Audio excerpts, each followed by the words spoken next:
नमस्कार, आप देख रहे हैं द न्यूज और मैं रानी गुप्ता आपके साथ। पवन खेड़ा को लेकर के जहां सोशल मीडिया पर तमाम लोग उन्हें लताड़ लगाते हुए, क्लास लगाते हुए दिखाई दे रहे हैं, तो इस बीच देखने को मिला कि आज तक के पत्रकार सुधीर चौधरी ने भी पवन खेड़ा की जम करके क्लास लगाई है। दरअसल उन्होंने ये कहा है कि अब उनकी तपस्या पूरी हो चुकी है, अब शायद उन्हें राज्यसभा का टिकट भी मिल जाए। दरअसल उन्होंने एक पूरी तरीके से अपना शो बनाया था जिसमें कि उन्होंने तमाम उन कांग्रेस के नेताओं का जिक्र किया जिन्होंने एक के बाद एक प्रधानमंत्री मोदी के खिलाफ, उनकी दिवंगत मां के खिलाफ और उनके दिवंगत पिता के खिलाफ आपत्तिजनक शब्दों का इस्तेमाल किया, अभद्र भाषाओं का इस्तेमाल किया।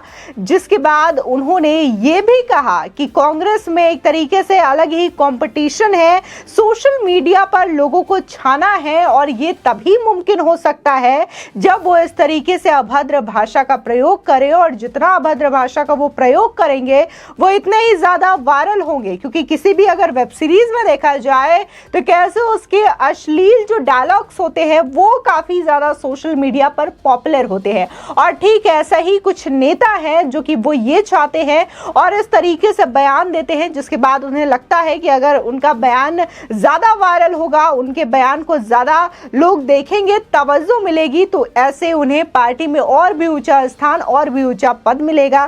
तो ऐसे में पवन खेड़ा ने वो चीज करके दिखाई है, और जो एक था कि उनकी तपस्या में कमी रह गई है, तो शायद अब ये उनकी जो तपस्या है वो पूरी हो चुकी है। बता दें कि कांग्रेस के ऐसे कई सारे नेता हैं जो कि लगातार प्रधानमंत्री मोदी के खिलाफ आपत्तिजनक और अभद्र भाषा का उपयोग करते हुए नजर आए हैं। चाहे फिर वो मल्लिकार्जुन खड़गे जो कि कांग्रेस के नेता, उन्होंने गुजरात इलेक्शन के वक्त प्रधानमंत्री की तुलना रावण से कर दी थी। और इसी के साथ ही मणिशंकर अय्यर की बात करें तो वो भी कांग्रेस के वरिष्ठ नेता है, लेकिन इसके बावजूद उन्होंने प्रधानमंत्री के खिलाफ कई सारी बातों का उपयोग किया है। इसी के साथ ही दिग्विजय सिंह हो, उन्होंने भी कई बार प्रधानमंत्री मोदी को घेरने की कोशिश की है, लेकिन हर बार प्रधानमंत्री मोदी ने उन्हें पलट करके जवाब दिया है।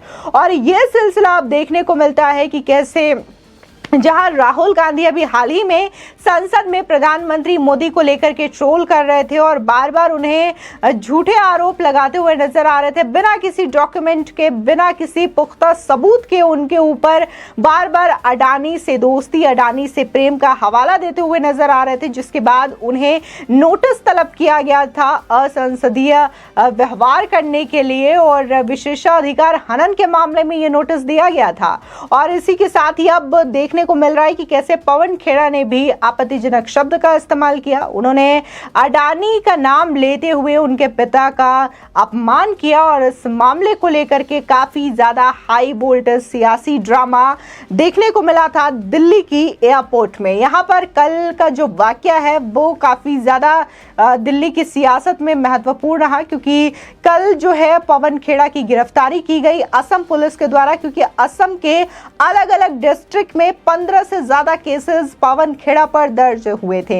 इसी के साथ ही वाराणसी, लखनऊ समेत कई ऐसी जगहों पर प्रधानमंत्री मोदी के पिता के अपमान करने के मामले में पवन खेड़ा के खिलाफ ये केसेस दर्ज हुए थे। जिसके बाद तमाम जनता में ये गुस्सा देखने को मिला था, और उसके बाद तमाम लोगों ने एक के बाद एक पवन खेड़ा के खिलाफ एफआईआर दर्ज करवाई। लेकिन ये जो हंगामा है होने के बाद असम पुलिस उन्हें गिरफ्तार करती है, जिसके बाद ये जो सुनवाई है वो सुप्रीम कोर्ट में होती है, और सुप्रीम कोर्ट भी बाकायदा इस मामले को लेकर के त्वरित सुनवाई करती है और उन्हें अंतरिम जमानत भी दे देती है। जिसके बाद देखने को मिला था कि कैसे पवन खेड़ा माफी मांग लेते हैं। इस चीज को लेकर के हेमंता बिश्वा शर्मा जो कि असम के सीएम है, उन्होंने भी तंज कसा था और उन्होंने कहा कि आरोपी ने बिना शर्त के माफी मांग ली है। उम्मीद है कि वो भविष्य में ऐसी दोबारा कोई गलती नहीं करेंगे। आपको बता दें, इससे पहले भी देखने को मिला था कि कैसे कांग्रेस नेता राहुल गांधी ने भी प्रधानमंत्री मोदी पर निशाना साधा था, झूठे आरोप लगाए थे और उन्हें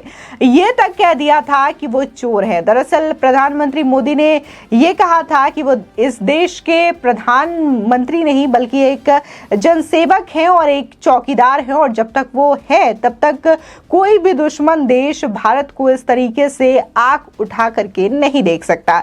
जिसके बाद कांग्रेस के तमाम नेताओं ने ये कहा था कि चौकीदार चोर है, जिसमें से सबसे पहले राहुल गांधी ने यह नारा दिया था।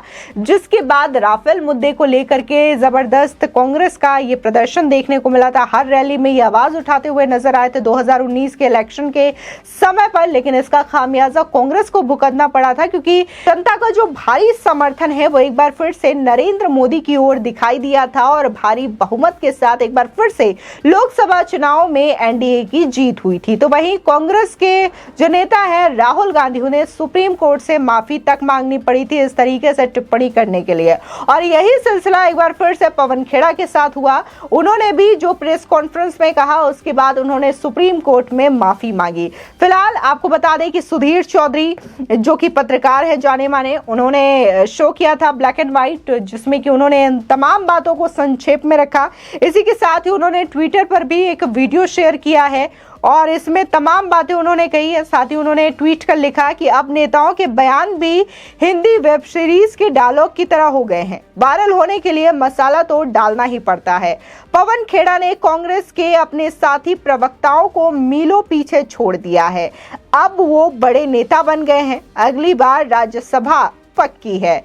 अब तपस्या जाकर के पूरी हुई है। बता दें कि इससे पहले भी कांग्रेस के ऐसे कई सारे प्रवक्ता रहे हैं जिन्होंने इस तरीके से शब्दों का इस्तेमाल किया है और टीवी डिबेट में अक्सर कांग्रेस के नेताओं की ये हरकतें देखने को मिलती है कि वो कैसे शब्दों का इस्तेमाल करते हैं डिबेट के दौरान, कैसे वो अलग से बौखलाए हुए नजर आते हैं जब उनके पास तथ्य नहीं होते हैं डिबेट में, तो इस तरीके से वो झूठे आरोप लगाते हुए दिखाई देते हैं। फिलहाल इस टिप्पणी को लेकर के भी प्रधानमंत्री मोदी ने भी करारा जवाब दिया है और साथ ही उन्होंने बिना किसी का नाम लिए कांग्रेस पर सीधा निशाना साध दिया।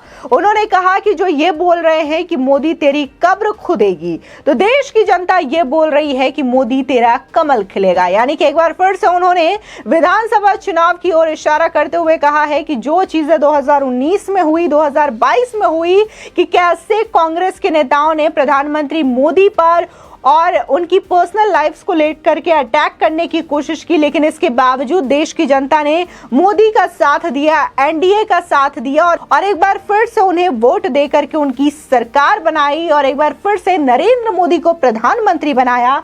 तो ठीक ऐसा ही वाकया एक बार फिर से देश की जनता करने जा रही है और 2023 के विधानसभा चुनाव में भी ये रिजल्ट देखने को मिलेगा। भले ही कांग्रेस इस तरीके की टीका टिप्पणी करती रहे, लेकिन इसके बावजूद कोई जो फर्क है वो नहीं पड़ने वाला और एक बार फिर से जीत जो है वो एनडीए की होगी, ऐसा प्रधानमंत्री मोदी का कहना है। फिलहाल इस मामले को लेकर के पूरी तरीके से सियासत गरमाई हुई है। एक के बाद एक तमाम नेताओं ने भी इसको लेकर के अपनी राय रखी थी, चाहे फिर वो अखिलेश यादव हो, संजय राउत हो, मल्लिकार्जुन खड़गे हो या फिर अशोक गहलोत हो। सभी का ये कहना है कि ये लोकतंत्र की हत्या हो रही है, कानून का कोई सुनवाई नहीं है, ये तानाशाही का रवैया है। लेकिन इस तरीके से टिप्पणी अगर विपक्षी पार्टी के नेता करते हैं और उम्मीद ये करते हैं कि उन्हें माफ कर दिया जाए, तो देश की जनता हर बार शायद उन्हें माफ नहीं कर सकती और देश की जनता जो है अपने वोट से ही इसका जवाब देना जानती है। फिलहाल इस खबर को लेकर के आपकी क्या राय है, हमारे कमेंट सेक्शन में जरूर बताएं। आगे की और भी अपडेट के लिए